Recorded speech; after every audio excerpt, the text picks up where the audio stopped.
Hai Troopers. Halo Troopers. Hello Troopers. Menjelang Hari Raya Idul Fitri yang pastinya banyak sekali perubahan. Aduh, kebayang deh, banyak yang sedih, banyak yang bingung karena nggak bisa ketemu sama keluarga. Tapi ada satu hal yang bisa kita lakukan, yakni halal bihalal virtual.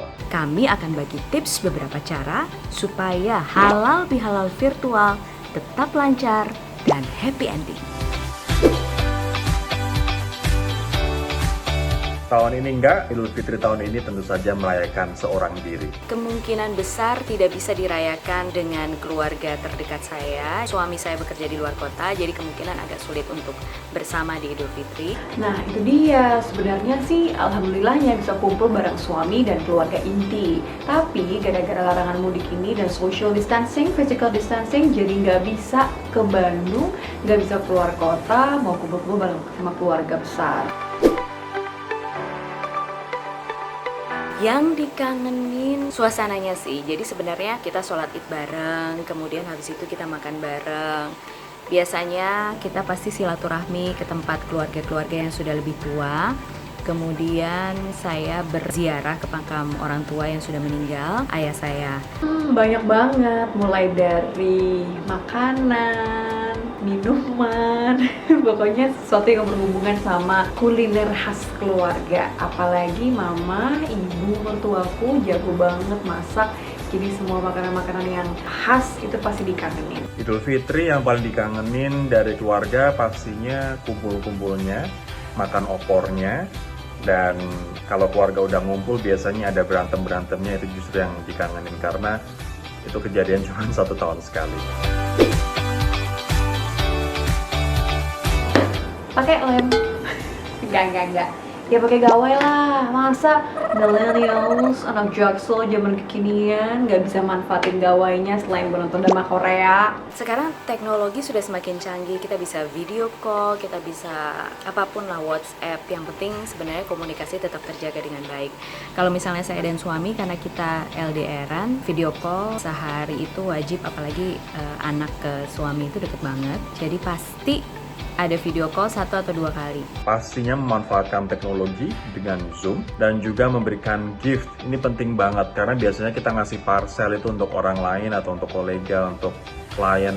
Tapi coba deh tahun ini kasih parcel untuk keluarga, terus tapi parcelnya ditutup kayak bungkus kado rapet gitu. Nah, nanti pas kita Zoom meeting bareng-bareng, terus kita ada kayak prosesi buka kado bareng-bareng. Pasti seru banget. Yang pasti kalau misalnya mau halal bihalal virtual itu dipastikan lawan bicara kita juga dalam kondisi baik untuk sedang menjawab telepon kita. Caranya bagaimana?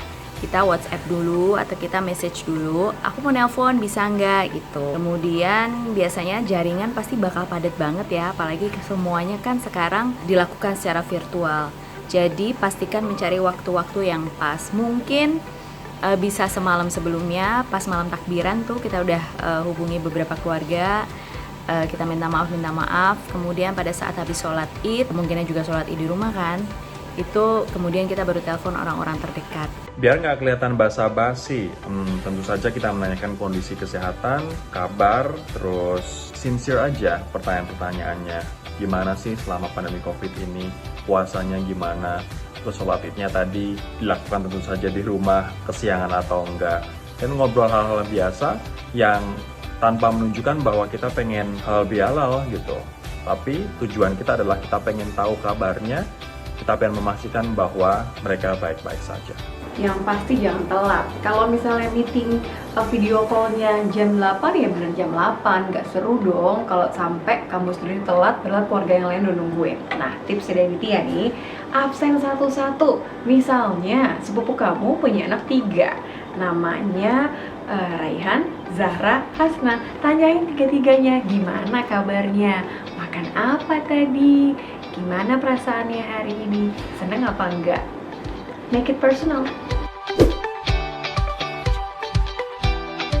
Yang boleh ditanyakan, apa yang paling dikangenin dari momen lebaran, dari kumpul sama keluarga. Terus yang boleh ditanyakan lagi, puasa bolong berapa kali. Yang nggak boleh ditanyakan, seperti biasanya, kapan akan nikah. Yang nggak boleh ditanyakan lagi, kapan berencana punya anak. Dan yang nggak boleh ditanyakan lagi kapan rencana mau cerai. Yang nggak boleh ditanyain itu semua pertanyaan yang kamu sendiri nggak suka ditanya balik. Misalnya nih, ih kamu gendutan ya? Gak ada tuh yang namanya gendutan kalau lagi virtual. Halal lebih halalnya bilang, ini salah kamera. Iya, bukan salah kamu. Salah apa? Kamera. Jadi, yang boleh ditanyain ke anggota keluarga, teman, kerabat adalah pertanyaan-pertanyaan yang justru bikin mereka semangat. Misalnya, gimana proyek barunya? Udah jalan apa belum? Atau tanya aja langsung, tawarin, gimana kalau abis ini kita join bareng buat bikin jasa menyediakan makanan gratis misalnya. Hal-hal yang positif kayak gini nih yang seharusnya jadi bahan obrolan waktu kamu lagi halal-bihalal secara virtual. Misalnya tahu soal kondisinya lagi sulit, sederhana aja sih nanya, gimana kabarnya, sehat-sehat aja, sorry mau nanya kerjaan gimana nih sekarang gitu. Menurut saya sih itu oke ya, daripada misalnya ngejudge yang gimana THR berapa THR gitu, dapat THR nggak, kita nanya THR, ternyata kita nggak tahu sepupu kita atau saudara kita itu baru aja kena PHK massal. Jadi pastikan hal-hal yang seperti itu tidak terjadi, karena apa, nanti setelah tutup telepon ada rasa kesel, rasa kecewa, nggak jadi silaturahmi gitu, jadinya babak belur semua gitu. Sayang kan, padahal momennya lagi bagus, momen Idul Fitri. Mulai dari keluarga yang ada di luar Jabodetabek, keluarga yang di luar Indonesia, sahabat kerabat yang udah lama gak ketemu, teman kantor. Tentu saja keluarga inti, nyokap, kakak, adik, bokap. Tentu saja pacar, buat yang punya pacar. Kalau nggak punya pacar mungkin gebetan. Kalau yang udah punya pacar mungkin selingkuhan. Tapi yang jelas orang-orang spesial yang membuat hidup kita lebih berarti. Kalau saya yang pasti suami, kemudian ibu saya, ada kakak saya juga di luar kota.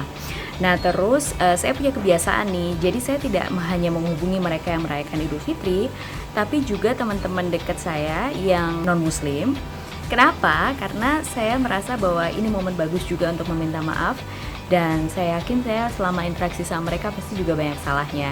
Jadi pasti saya menghubungi mereka untuk personally, secara langsung saya minta maaf ke mereka.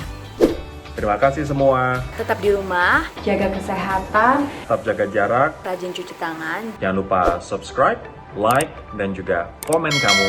Di komen ya, di bawah. Makasih ya, bye-bye. Bye-bye. Sampai ketemu.